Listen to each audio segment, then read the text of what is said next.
So hello everyone. अब सिर्फ 30 दिन बच गए हैं आइजर एप्टीट्यूड टेस्ट को। होपफुली जिनका नीट था अच्छा गया हो, वैसे इस बार कट ऑफ ऊपर जा रही है लास्ट ईयर से। अब हमारा पूरा फोकस आईआईटी पे होना चाहिए। So let's see in last 30 दिनों में हमें कैसे मेहनत करनी है, हमें कैसे पढ़ाई करना है कि हम एटलीस्ट एक सीट सिक्योर कर ले किसी भी आइजर में। Revision revision is more important then syllabus completion in this last moment. हाँ, क्योंकि अब वो वक्त बचा नहीं है कि आप लेक्चर देखो फिर उसके नोट्स बनाओ। आपने जितना भी सिलेबस कंप्लीट किया, आपने जितनी भी पढ़ाई करी है, अब उसमें हमें कॉन्फिडेंट होना जरूरी है। क्योंकि ये वही कॉन्फिडेंस है जो हमें लेके जाना है एग्जाम में, जो हमें फतेह हासिल कराएगी एग्जाम में। अब ये क्वेश्चन उठता है कि रिवीजन कैसे करें।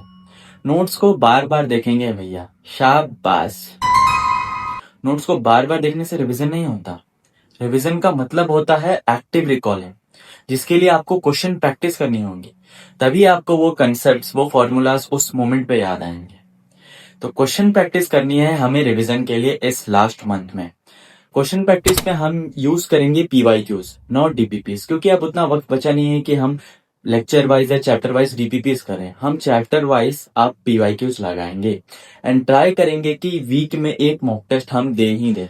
मॉक टेस्ट देने के बाद उसकी एनालिसिस करना बहुत ज्यादा इंपॉर्टेंट है, क्योंकि आप टेस्ट दे रहे हो उसके बाद उसकी एनालिसिस ही नहीं कर रहे हो तो आपको कैसे पता चलेगा कि आपके कौन से टॉपिक्स वीक हैं, कौन से कंसेप्ट्स आपके वीक हैं, आपको कौन सा फॉर्मूला याद नहीं है।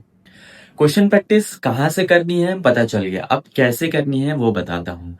जब भी आप पीवाईक्यू सॉल्व करने बैठ रहे हो तो हर सब्जेक्ट के लिए एक एक नोटबुक बना लो, जिसमें आप उन क्वेश्चंस को नोट करोगे जिनमें आपको डिफिकल्टी फेस करनी पड़ी या फिर जो क्वेश्चंस आपसे नहीं बने।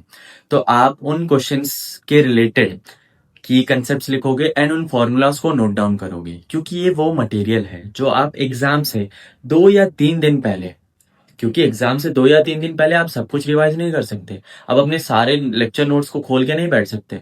तो आपको इन क्वेश्चंस पर डिपेंडेंट होना पड़ेगा अपने फाइनल रिवीजन के लिए। And the last thing is formula sheet and reaction chart. Physics and physical chemistry के लिए formula sheet is mandatory, as like organic chemistry के लिए रिएक्शन चार्ट इज मैंडेटरी। अगर आपने अपने बनाए हुए हैं तो that's very good for you. If आपने नहीं बनाए हैं तो don't worry, I will provide mine once.